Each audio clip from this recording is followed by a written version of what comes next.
Unjuk rasa mahasiswa menolak praktik mafia peradilan di depan gedung Mahkamah Agung Gambir, Jakarta Pusat ricuh. Dalam aksinya, massa mendesak instansi penegakan hukum serius memberantas praktik mafia hukum, terutama di bidang lahan kelapa sawit.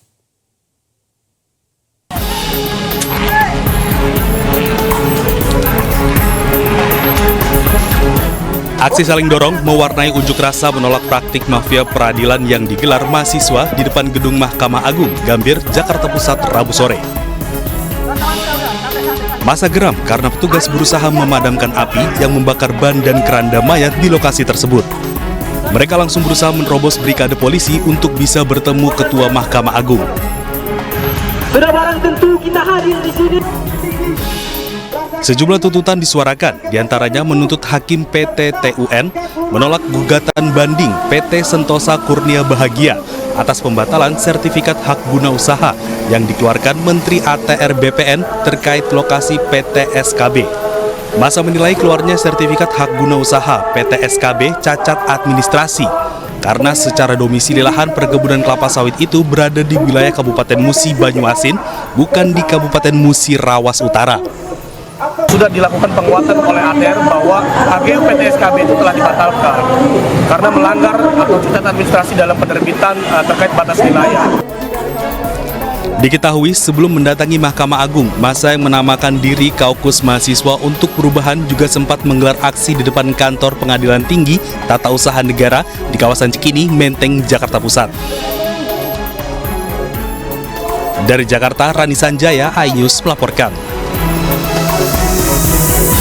Pemirsa, viral dugaan kasus malpraktik saat proses persalinan terjadi di salah satu puskesmas di Bangkalan, Madura. Dari pengakuan seorang wanita yang beredar di media sosial, disebutkan bayi yang hendak dilahirkannya meninggal dunia setelah anggota tubuhnya tertinggal di dalam perut sang ibu. Namun kabar ini pun langsung dibantah oleh Dinas Kesehatan setempat.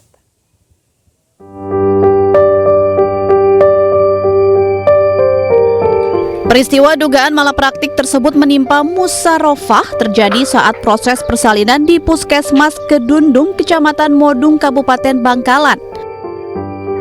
Kabar ini berawal dari viralnya video pengakuan Musarofah yang menyatakan anaknya meninggal dunia saat proses persalinan, dengan kepala bayi tertinggal di dalam perutnya. Terkait dugaan malapraktik ini, pihak Dinas Kesehatan Kabupaten Bangkalan dan dokter forensik RSUD menyatakan bahwa narasi dalam video yang tersebar tersebut ada banyak yang keliru.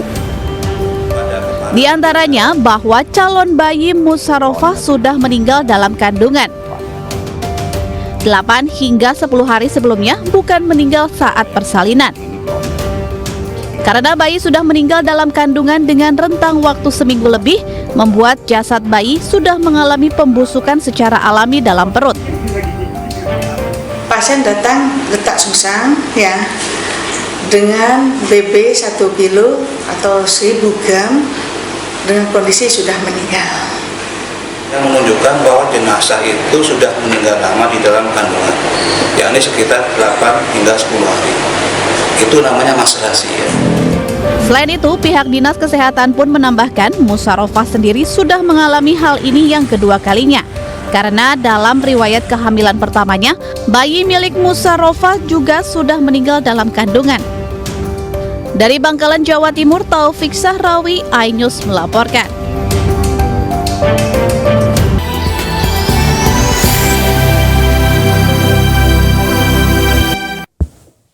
Terima kasih Anda masih bersama kami di iNews Today. Pemirsa, dramatis proses evakuasi seorang ibu hamil yang hendak melahirkan dengan menyeberangi sungai Batu Merah tengah banjir di Kecamatan Kupang Timur, Kabupaten Kupang, Nusa Tenggara Timur.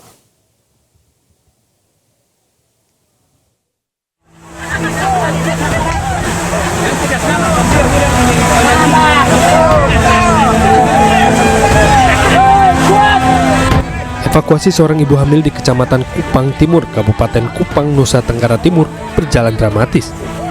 Ibu hamil yang hendak melahirkan tersebut terpaksa diseberangkan menggunakan perahu karet karena jembatan penghubung di Sungai Batu Merah putus diterjang banjir.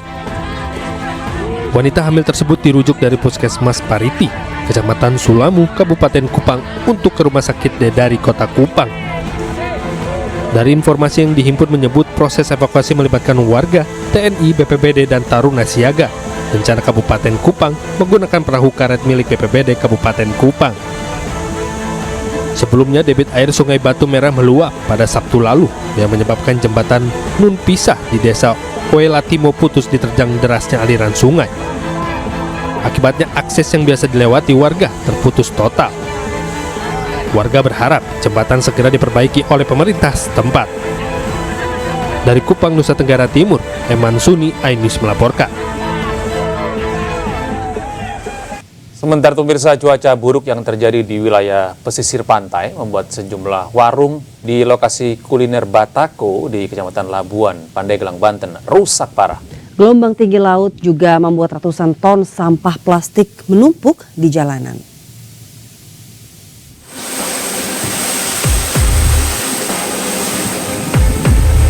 Beginilah kondisi tempat wisata kuliner Batako usai diterjang gelombang tinggi yang disertai angin kencang. Sejumlah warung yang berada di bibir pantai Porak-Poranda diterjang angin kencang. Selain merusak warung, ratusan ton sampah juga memenuhi jalan desa di daerah tersebut. Sampah-sampah tersebut terbawa gelombang laut yang cukup tinggi yang terjadi sejak 4 hari terakhir. Cuaca gelombang gini ya, gelombang jelek ini udah ada 4 hari lah. Tapi hari ini kayaknya baru terkena. Yang gede ya hari ini. Sampah bisa menutupi bahu jalan.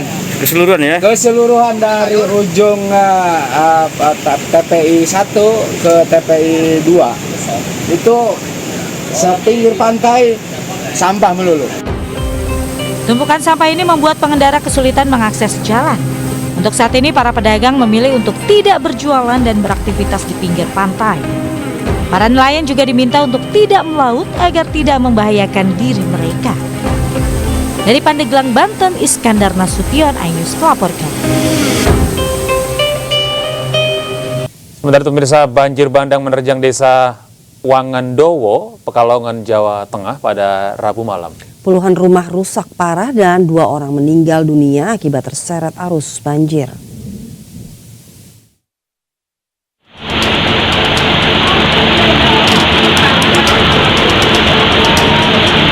Allah, banjir. Banjir. Naik atap. Inilah detik-detik banjir bandang yang melanda desa Wangandowo, Kecamatan Bojong, Kabupaten Pekalongan, Jawa Tengah, Rabu malam yang sempat terekam kamera warga. Puluhan rumah, 2 musola dan bangunan sekolah serta sebuah jembatan rusak akibat musibah banjir yang berlangsung selama sekitar 1 jam tersebut.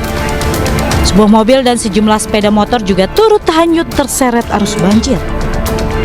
2 korban yakni ibu dan anak meninggal dunia akibat peristiwa ini.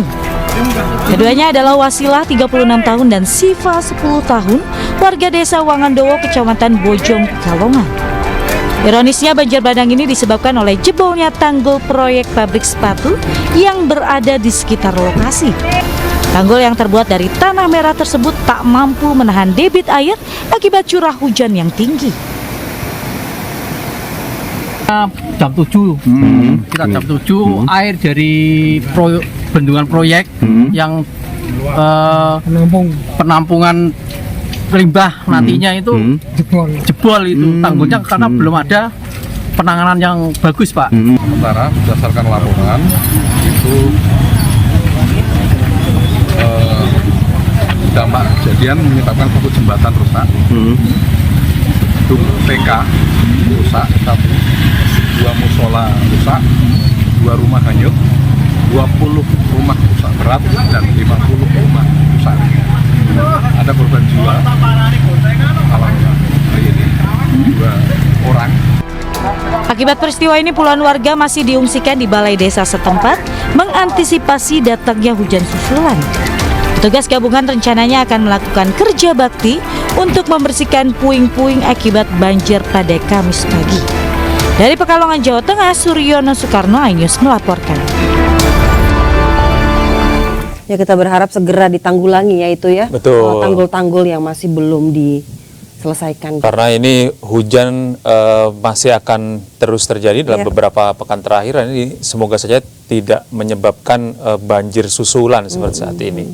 Ini informasi berikut ini juga seputar dengan banjir, pemirsa. Di Kota Semarang, Jawa Tengah, banjir terjadi dan membuat jalan Pantura, Kaligawe, Semarang tergenang banjir.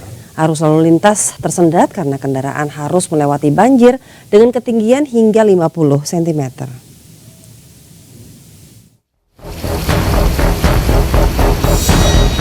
Akibat hujan deras, banjir melanda jalan Pantura Kaligawe Semarang dengan ketinggian 30 hingga 50 cm. Bahkan tidak sedikit kendaraan truk yang mogok karena tidak mampu melewati banjir yang cukup tinggi tersebut. Petugas kepolisian dan warga sekitar turut serta membantu mendorong mobil yang mogok. Tingginya air dan banyaknya lubang di jalan membuat kemacetan panjang. Seringnya banjir di Jalan Raya Kaligawe dikeluhkan para pengendara. Mereka berharap ada perbaikan yang permanen. Harapannya ya lancar loh kan. Ini terus yang susah. Kalau hujan banjir. Terus di BBM ya.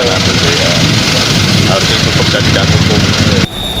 Akibat banjir, pihak kepolisian juga melakukan rekayasa lalu lintas. Untuk mengatasi kemacetan yang berakibat dari dampak genangan air di Jalan Kaligawe. Jadi Lantas Kepolisian itu sudah melakukan kegiatan rekayasa arus lalu lintas yang dari arah Demak menuju Semarang dialihkan di Jalan Kolong Mungkini sehingga tidak terjadi penumpukan arus di jalan. Hujan lebat yang terjadi sejak Rabu siang membuat beberapa titik di Kota Semarang terendam banjir. Mulai dari Kelurahan Mukaharjo, Kelurahan Tambakrejo, Sambirjo, Kerobokan, serta Kelurahan Kudu. Dari Semarang, Jawa Tengah, Doni Mahendra, iNews melaporkan. Dan untuk mengetahui kondisi terkini banjir di Semarang dan Pekalongan, kita sudah terhubung bersama Wisnu Wardana di Stasiun Semarang Tawang dan juga Suryono Soekarno di Desa Wangandoyo, Pekalongan, Jawa Tengah. Assalamualaikum, selamat pagi Mas. Selamat pagi Mas Gede sama Mbak Ita. Ya, ini kita menuju ke Semarang terlebih dahulu mungkin ya. Ini ada di stasiun ya ini ya Mas ya. Ini bagaimana kondisi stasiun saat ini Mas dengan kondisi banjir yang seperti terlihat di belakang Anda ini? Stasiun Tawang ya, pintu utama gedung Stasiun Tawang yang saat ini sementara tidak digunakan. Ya. Jadi pihak Stasiun Tawang mulai dari tadi pagi sedikitnya telah melakukan 14 kali pembatalan. Jadi 4 pembatalan dan 10 kali jadwal dialihkan ke Stasiun Semarang Poncol karena kondisi air saat ini mencapai mulai dari 30 cm hingga 1 meter bahkan di area halaman Stasiun Tawang ini, Gede. Baik, kita beralih ke lokasi yang satunya. Halo? Halo. Ya, masih dengan Wisnu mungkin ya? Oh iya, masih dengan Mas Wisnu, kalau Anda lihat saat ini, lalu bagaimana dengan para penumpang kereta api yang sudah membeli tiket itu seperti apa ya penanganannya? Hingga saat ini masih ada penumpang-penumpang yang menunggu kepastian jadwal keberangkatan. Oleh karena itu, jadwal yang belum ditentukan kapan ini masih dalam pengumuman dari pihak dari Daop 4 Semarang. Begitu. Baik, kita beralih ke Pekalongan. Mas Suryono. Mas Suryono, Mas, bisa dijelaskan di belakang Anda tuh terlihat sepertinya ramai begitu ya? Iya, apa yang sedang mereka lakukan? Baik, Mbak Ita, Mas Gede, banjir bandang di Kabupaten Pekalongan, tepatnya di Desa Wangandowo, Kecamatan Bojong ini terjadi kemarin sore, sejak sore hingga malam. Dan sebenarnya sejak sekitar akhir maghrib itu sudah diketahui, namun dari perusahaan tidak memberitakan pada warga sehingga banjir bertambah parah. 2 orang ini sedang di rumah kemudian hanyut dan baru ketemu sekitar pukul 11 malam. Di belakang saya ini sekarang warga sedang membersihkan puing-puing atau membersihkan lumpur. Bisa saya gambarkan kepada Anda. Kondisi warga saat ini sedang membersihkan lumpur ini. Bentar. Iya. Nah, mohon maaf ini ada kondisi saat ini pembersihan warga lagi dilakukan. Iya, kami bisa melihat. Wah. Melihat, ya. Masuk ke dalam rumah ya, Mas ya? Ya, ke dalam rumah. Kemudian ada juga dari pemadam kebakaran yang mulai membersihkan lokasi. Lumpur masih sangat menggenangi lokasi ini. Sangat menyulitkan untuk dibersihkan. Rumah-rumah warga juga masih rusak parah. Ada beberapa warga yang mulai mengunjungi lokasi ini untuk melihat rumahnya kembali. Namun mereka kesulitan untuk menempati rumah lagi karena seperti saya perlihatkan ini rumahnya ini rusak dan nggak bisa ditempati lagi. Saat ini sekitar 50-an warga masih mengungsi di beberapa lokasi. Satu di rumah Pak Sekdes, kemudian di balai desa, dan juga di sekolahan. Kondisi mereka memang kesulitan bahan makanan, baju, kemudian obat-obatan, serta juga minuman, karena air minum juga cukup minim, dan akses ke sini tertutup lumpur seperti di belakang saya ini, sehingga menyulitkan untuk jalan, bahkan untuk melintas juga harus hati-hati karena rawan untuk terpeleset. Lokasi ini berada sekitar 50 meter dari lokasi perusahaan tersebut yang ada reservoir atau penampungan air yang jebol. Sampai saat ini polisi masih terus melakukan penyelidikan karena perusahaan ini memang belum beroperasi, tapi perusahaan ini sudah melakukan ada penampungan air sehingga kemudian jebol tersebut, dan beberapa polisi juga membantu membersihkan, aparat TNI Polri juga, bahkan dari Polda juga datang, Kapolda datang untuk memantau langsung karena ini bukan bencana alam, namun jebolnya tanggul dari perusahaan tersebut. Begitu, Mas Budi. Iya, Mas Suryono, apakah ini memang kuat dugaan bahwa banjir ini benar-benar disebabkan oleh aktivitas yang dilakukan oleh pabrik sepatu ini? Betul. Kampung ini berada di bawah tanggul atau sekitar kurang lebih 20-30 meter di bawah permukaan tanggul ini. Perusahaan tersebut berada di atas bukit. Ini dengan ketinggian sekitar 30 meter itu ada tampungan air kurang lebih sekitar 200.000 sampai 500.000 meter kubik. Dan kemarin sekitar 4-3 hari ini hujan lebat, sehingga tampungan ini kesulitan untuk menampung jumlah debit air, maka tanggul tidak kuat, kemudian meluber, dan tanah merah yang menjadi tanggul utama ini tidak bisa menampung sehingga jebol dan menerjang rumah pemukiman warga. Dan tidak ada pemberitahuan kepada warga sebelumnya sehingga terjadi korban tersebut. Demikian, Mas Suryono, Mas Suryono, itu terjadinya tanggul jebol itu akibat perusahaan tersebut, sudah ada belum dari pihak perusahaan yang turun tangan untuk mengatasi hal tersebut, dan tidak ada pemberitahuan sebelumnya dari mereka bahwa ada tanggul yang jebol di sana yang tidak bisa menampung debit air? Sampai saat ini pihak perusahaan masih belum berikan klarifikasi. Dari aparat keamanan masih berusaha untuk menghubungi, namun belum ada keterangan resmi bagaimana untuk upaya menangani hal tersebut. Mengingat lokasi itu masih menjadi membahayakan karena hujan masih sering turun dan debit air juga cukup tinggi, sehingga membahayakan jika terjadi banjir susulan atau banjir bandang susulan. Mengingat lokasi ini cukup dekat dengan perusahaan dan pemukiman padat penduduk, Mbak. Iya, baik, terima kasih Mas Suryono atas informasinya dari Pekalongan ya. Dan juga sebelumnya ada Mas Wisnu Wardana dari stasiun Semarang, Tawang, Semarang. Terima kasih, selamat bertugas kembali teman-teman. Jaga kesehatan. Ya, kesehatan selalu. Assalamualaikum. Waalaikumsalam. Terima kasih. Ya pemirsa, tidak hanya di Semarang maksud kami dan Pekalongan, intensitas hujan yang tinggi juga membuat sejumlah daerah, ini Ica dan pemirsa, juga mengalami banjir seperti yang terjadi di Sampang, Madura, Jawa Timur. Ya, sedangkan 5 orang meninggal dunia akibat banjir di Palangkaraya, Kalimantan Tengah.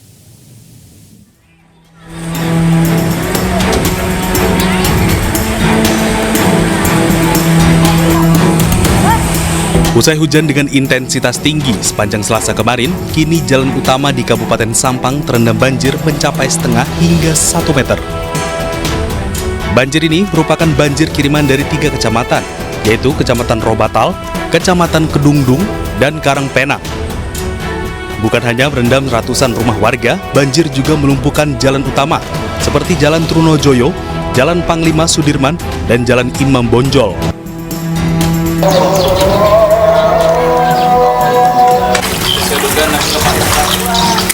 Sementara itu, banjir di Palangkaraya, Kalimantan Tengah semakin meluas. BPBD Kota Palangkaraya mengungkap banjir kini merendam 2.613 rumah di 18 kelurahan yang tersebar di 4 kecamatan, yakni Kecamatan Jekan Raya, Kecamatan Pahandut, Kecamatan Sabanggau, dan Kecamatan Bukit Batu.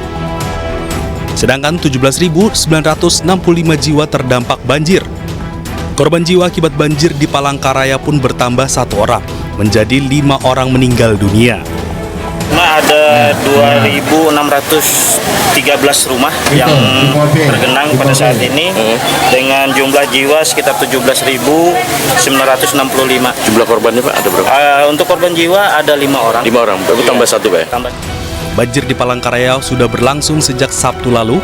Penyebabnya ialah intensitas hujan tinggi serta meluapnya aliran sungai Kayahan, Sungai Ruangan, dan Sungai Sabangau. Tim Liputan iNews melaporkan.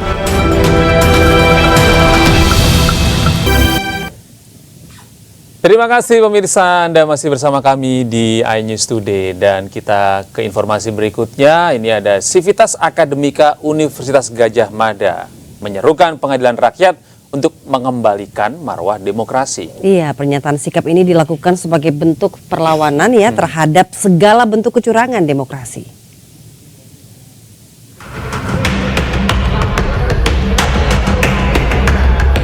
Sivitas Akademika Universitas Gadjah Mada menyerukan pengadilan rakyat. Pernyataan sikap ini disampaikan oleh pakar hukum tata negara Universitas Gadjah Mada, Zainal Arifin Mukhtar, bersama sejumlah tokoh. Pengadilan rakyat dinilai sangat penting guna mengembalikan etika dan konstitusi yang terkoyak selama 5 tahun terakhir. Lembaga negara dinilai tidak serius mengadili dan menjatuhkan sanksi, sehingga rakyat harus mengambil alih dengan melakukan pengadilan rakyat. Adalah kita akan membuat yang namanya pengadilan rakyat.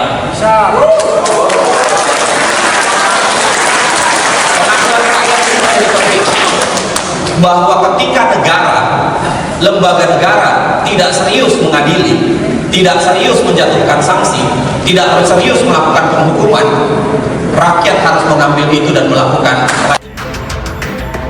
Hal senada juga disampaikan mantan Komisioner KPK Bushro Mukhodas. Bushro mengajak Sivitas Akademika Perguruan Tinggi se-Indonesia bergerak melawan rezim dengan mengembalikan marwah konstitusi. Etika politik dikubur dan diganti dengan berkubarnya sahabat nafsu politik keluarga presiden. Bukti keterlanjangan etika politik kenegaraan adalah direnggutnya konstitusi kita 1940. Puluhan guru besar, dosen, alumni, hingga mahasiswa menggelar aksi di Balai Rum kampus Universitas Gadjah Mada, Yogyakarta. Dalam aksi ini mereka membacakan pernyataan sikap untuk mengajak masyarakat menggelar pengadilan rakyat. Dari Sleman, Yogyakarta, Heru Trijoko, iNews melaporkan. Ya pemirsa, Komisi Pemilihan Umum KPU mengakui menjalin kontrak dengan raksasa teknologi asal Tiongkok, Alibaba. Ya, kontrak dengan Alibaba ini terkait dengan pengadaan dan kontrak komputasi awan atau cloud untuk Sirekap Pemilu 2024. Pengakuan KPU terkait kerjasama dengan Alibaba terungkap dalam sidang lanjutan sengketa informasi antara Yayasan Advokasi Hak Konstitusional atau Yakin dan KPU di Kantor Komisi Informasi Pusat atau KIP pada 13 Maret 2024 di Jakarta. Perwakilan KPU, Lukman Hakim, mengakui adanya kontrak pengadaan yang dilakukan KPU dengan Alibaba. Hal itu disampaikan saat Lukman menjawab pertanyaan Ketua Majelis KIP Syawaludin. Diketahui kontrak antara KPU dan Alibaba merupakan salah satu informasi yang sebelumnya dimohonkan oleh pihak Yakin ke KPU untuk dibuka ke publik. Namun karena KPU tidak memberi jawaban yang memuaskan, pihak Yakin akhirnya menyengketakan KPU ke KIP.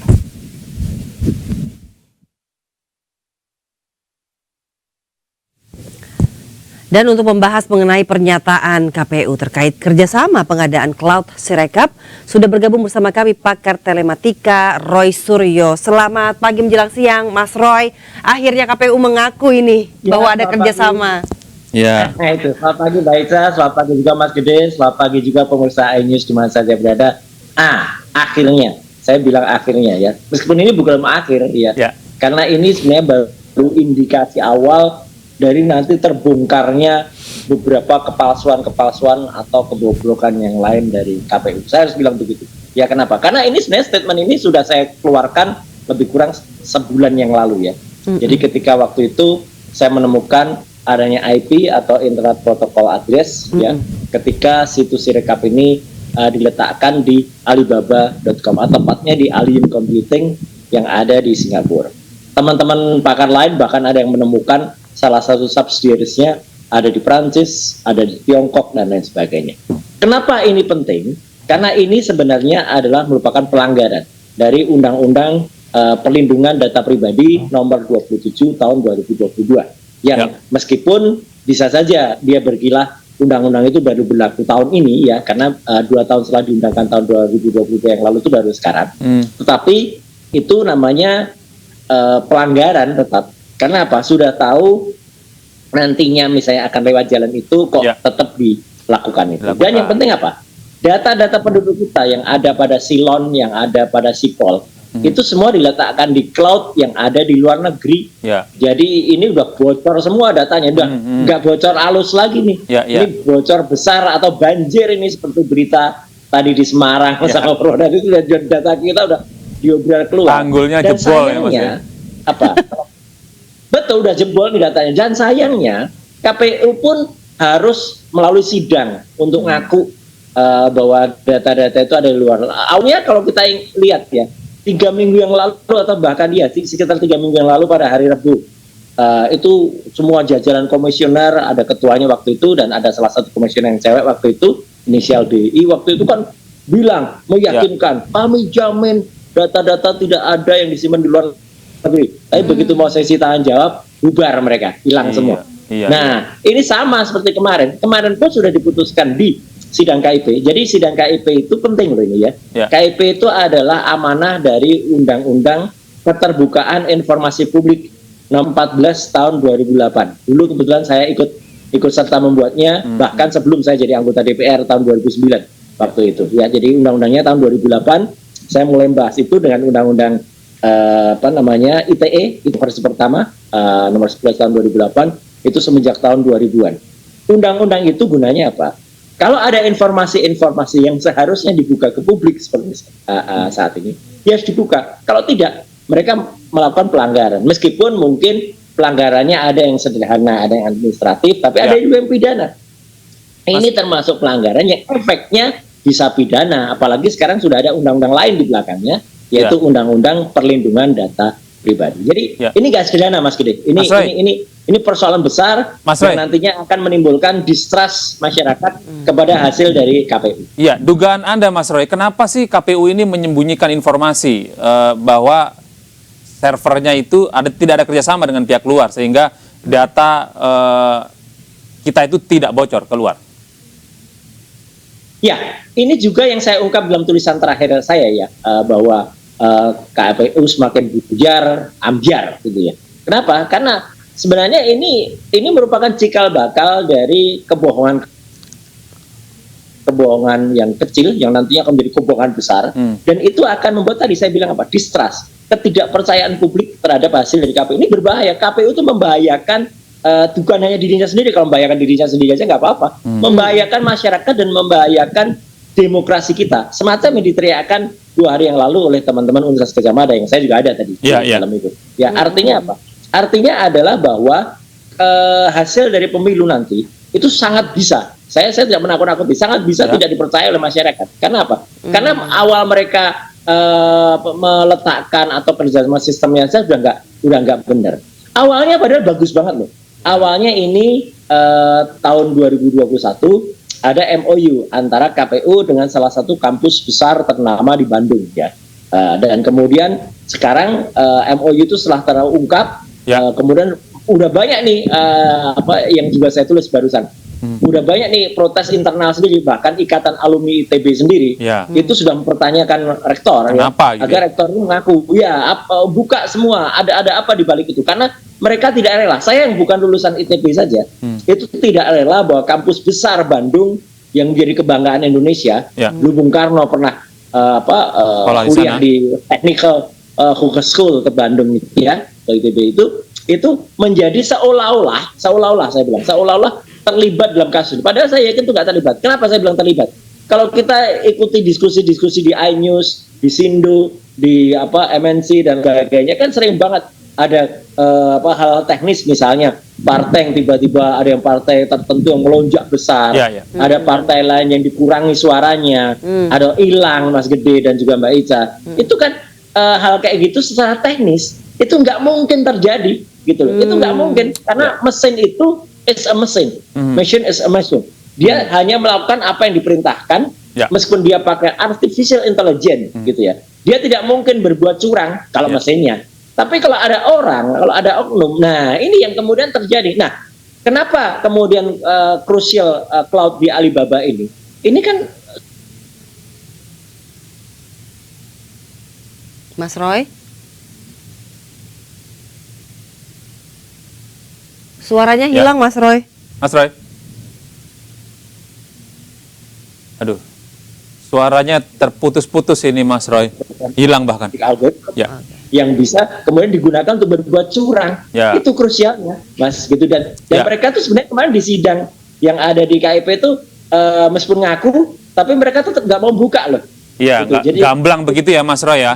Mungkin ini terakhir, Mas Roy. Dengan adanya fakta yang disampaikan di persidangan bahwa memang ada kerjasama dengan server luar, dalam hal ini Alibaba begitu ya. Atau Alibaba. Kemudian apa dampaknya terhadap pemilu kita di tahun 2024 ini, dan ketika nanti ada pemenangnya sudah secara legitimate ada begitu ya. Apa nih dampaknya nih, Mas Roy? Dampak saya khawatir ya, siapapun yang menang atau siapapun yang kalah itu akan bisa menggugat, dan gugatannya bukan hanya kemudian bisa diputuskan di MK ya, tapi ini bisa gugatan internasional. Bahkan bahwa ada campur tangan asing di dalam hasil pemilu kita. Mungkin orang bertanya, oh masa bisa sejauh itu? Iya, karena apa? Karena meskipun hasil dari Sirekap ini adalah hasil yang tidak officially digunakan, karena yang digunakan adalah hasil perhitungan manual berjenjang, tapi sekarang masalahnya siapa yang bisa kontrol, Mas Gede, manual berjenjang? Karena manual berjenjangnya itu tidak bisa kita monitor lebih dari 8 hari sekarang. Sudah mati 8 hari Sirekap ini. Kalau dulu kita bisa kontrol manual berjenjang itu sudah 65%, dan terakhir ketika ada ribut-ribut satu partai yang partai salah input itu, partai yang tiba-tiba angkanya naik itu. Partai salah input ya. Kita nggak tahu lagi. Berapa persen posisi partai salah input itu. Ya kan gitu. Kan itu kan bisa tiba-tiba sudah di atas parliamentary threshold. Nah, udah ini akan sangat membuka peluang, dan tidak boleh kemudian nanti MK menolak laporan yang gugatan yang jauh lebih besar daripada hal yang seharusnya. Kenapa? Ini jelas kalau sudah ada intervensi asing. Saya sebut sudah ada intervensi asing semacam ini marwah dari bangsa ini, atau kemerdekaan bangsa ini, atau integritas bangsa ini, itu yang menjadi pertanyaan. Itu bahayanya. Iya, dan yang tak kalah bahaya sepertinya Mas Roy, ini seakan-akan kita menjual data warga negara kita ke asing, itu yang paling bahaya ya Mas Roy ya? Itu yang paling bahaya, karena 202 juta rakyat Indonesia yang ada pada DPT, yang ada pada Silon, yang ada pada Sipol, terbukti tersimpan di cloud yang ada di Alibaba. Dan itu bisa dimanfaatkan ya Mas ya?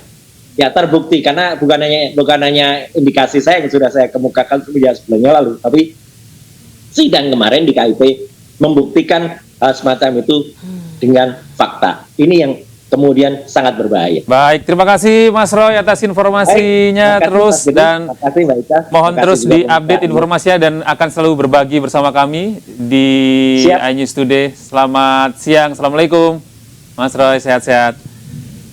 Dan berikutnya pemirsa, Badan Legislasi DPR dan pemerintah menargetkan RUU DKJ disahkan sebelum rapat masa sidang DPR berakhir pada 5 April mendatang. Ya, Mendagri Tito Karnavian menegaskan pemilihan gubernur dan wakil gubernur Jakarta dipilih langsung oleh warga Jakarta.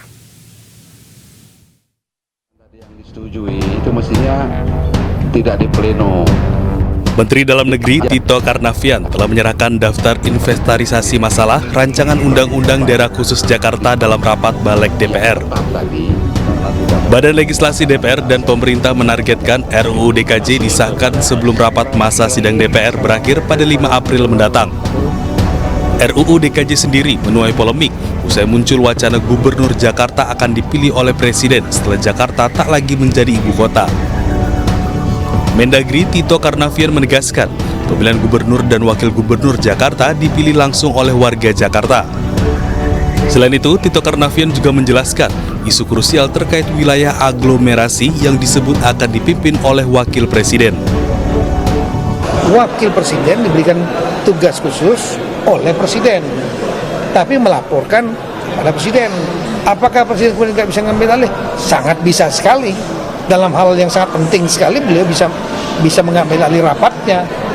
Dan kemudian saya sampaikan tadi, jangan nanti kita berpikir seolah-olah wakil presiden mengambil alih kewenangan semua pemerintah daerah. Nggak punya tidak bisa mengambil alih kewenangan. Status IKN Nusantara sebagai ibu kota negara menggantikan Jakarta ditetapkan berdasarkan UU Nomor 3 Tahun 2022 tentang IKN disahkan. Pada Oktober 2023 lalu, Balek DPR memasukkan RUU DKJ sebagai salah satu program legislasi nasional. Dari Jakarta, Tim Liputan iNews melaporkan. Sementara itu, pemerintah menggodok aturan soal manajemen ASN, salah satunya terkait anggota TNI Polri bisa masuk dalam tubuh ASN, begitu juga sebaliknya. Iya, aturan ini ditargetkan rampung pada akhir April 2024. Dalam aturan ini pemirsa disebutkan bahwa jabatan aparatur sipil negara atau ASN bisa diisi oleh prajurit TNI dan personel Polri, begitu juga sebaliknya. Menteri Pendayagunaan Aparatur Negara dan Reformasi Birokrasi Abdullah Azwar Anas menjelaskan aturan tersebut bersifat resiprokal dan akan diseleksi secara ketat. Aturan ini juga akan disesuaikan dengan kebutuhan instansi yang bersangkutan.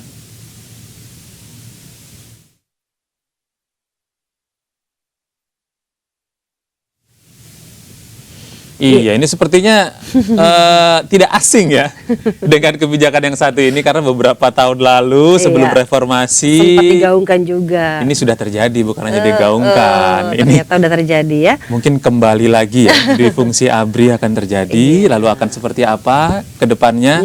Kita berharap semuanya berjalan dengan baik-baik saja. Semoga. Dan semua aman, tertib ya, nggak ada yang ribut-ribut.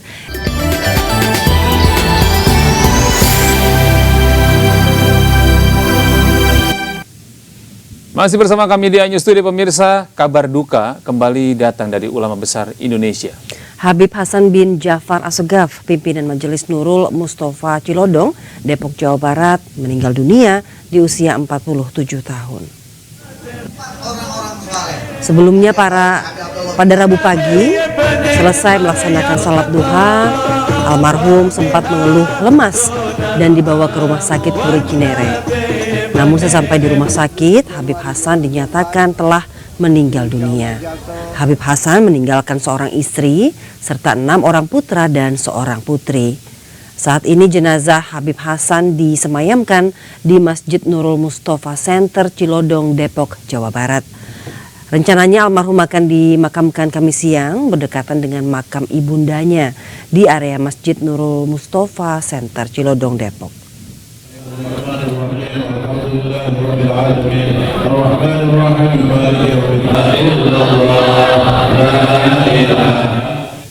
Pemirsa, masih di awal bulan Ramadan, Pasar Tanah Abang telah dipadati pengunjung yang berburu pakaian lebaran. Ya, pembeli dari luar Jakarta datang lebih awal menghindari kepadatan dan mencari harga yang lebih murah.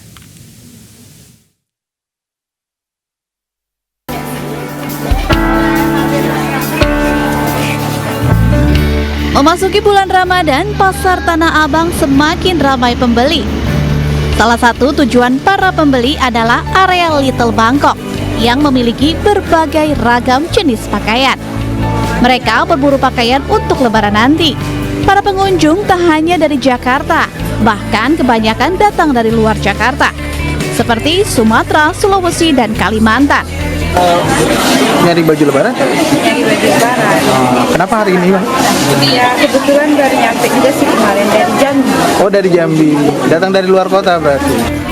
Selain untuk menghindari kepadatan pengunjung saat mendekati hari Lebaran, para pembeli memilih berbelanja pakaian Lebaran lebih awal untuk mendapatkan harga yang lebih murah. Bahkan mengantisipasi antusiasme pembeli, toko-toko pakaian di Little Bangkok buka lebih awal. Nah, kebetulan untuk di bulan Ramadan ini kita buka dari hari Senin sampai hari Minggu, buka jam 8 pagi sampai jam 6 sore. Nah, ini selama Ramadan aja ya, tapi nanti setelah Ramadan itu akan seperti biasa Senin sampai Sabtu aja. Pedagang mengaku omset penjualan di awal bulan Ramadan naik hingga 10% dibanding hari biasanya. Jumlah pembeli di Pasar Tanah Abang biasanya terus naik selama bulan Ramadan, hingga mencapai puncaknya mendekati Hari Raya Idul Fitri atau Lebaran. Dari Jakarta, Rani Sanjaya, iNews melaporkan. Oh, berarti masih banyak tuh simpenan uangnya tuh, nggak nunggu THR, tapi mereka luar Jakarta langsung berburu pakaian ya? Langsung, bisa jadi memang berburu pakaian di Jakarta, kemudian dijual lagi di daerah. Bisa jadi. Kesempatan soalnya ini, Cak. Bener, mumpung harga masih murah ya. Betul, dan koleksinya juga masih lengkap.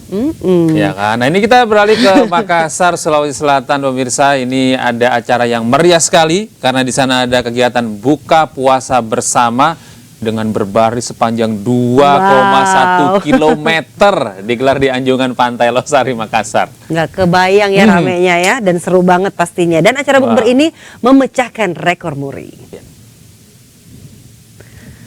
Ya, ribuan masyarakat menghadiri buka puasa bersama yang digelar pemerintah Kota Makassar bekerja sama dengan Atase Agama dan Pendidikan Kedutaan Besar Arab Saudi.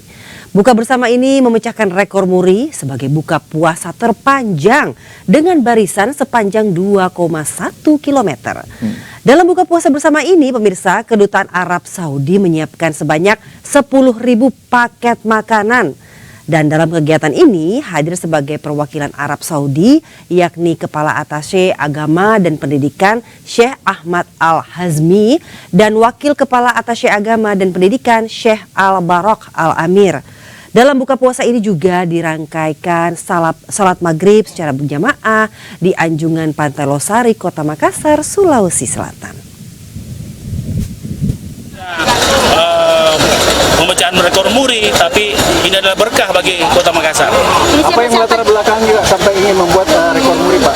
Jadi sebenarnya ini niatnya dari Kedutaan Besar Arab Saudi. Kami hanya menjadi tuan rumah dan ditunjuk menjadi tuan rumah, dan tentunya ini kehormatan bagi pemerintah Kota Makassar.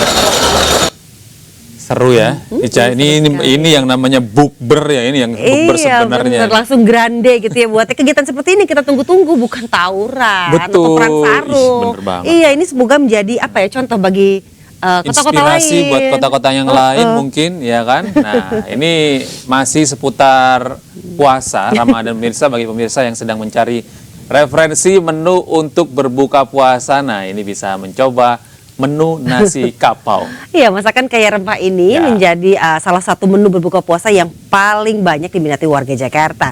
Seperti yang terlihat di sepanjang Jalan Keramat Raya, Jakarta Pusat. Dekat dari kantor aja.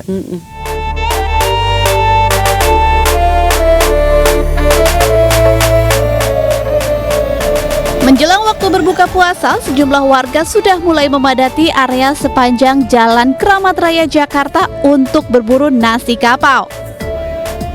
Makanan khas Minang ini bukan hanya dicari oleh warga asal Sumatera Barat yang merantau ke Jakarta, namun juga disukai oleh warga sekitar dari berbagai daerah. Masakan yang cenderung pedas dan mengandung santan ini memiliki daya tarik tersendiri untuk lidah orang Indonesia. Nasi kapau asli Uni Upik misalnya.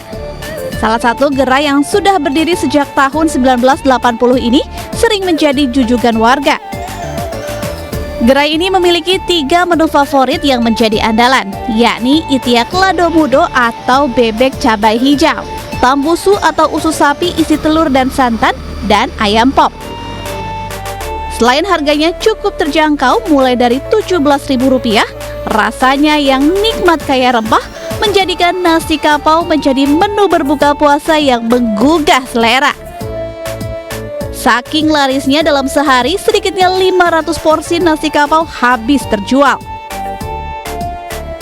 Dari setiap tahun tuh saya selalu mencari untuk berbuka puasa. Bahkan kalau subuh, kadang-kadang hari biasa pun saya juga kemari. Nah, untuk cari-cari semacam sama tunjang, kalau nggak sama usus. Nah, bagi Anda yang mau mencoba selama bulan Ramadan, gerai ini buka mulai pukul 12 siang hingga waktu sahur. Dari Jakarta, Galuh Pandu, Iriansyah Wahyudi, dan Di Bernadi, iNews melaporkan.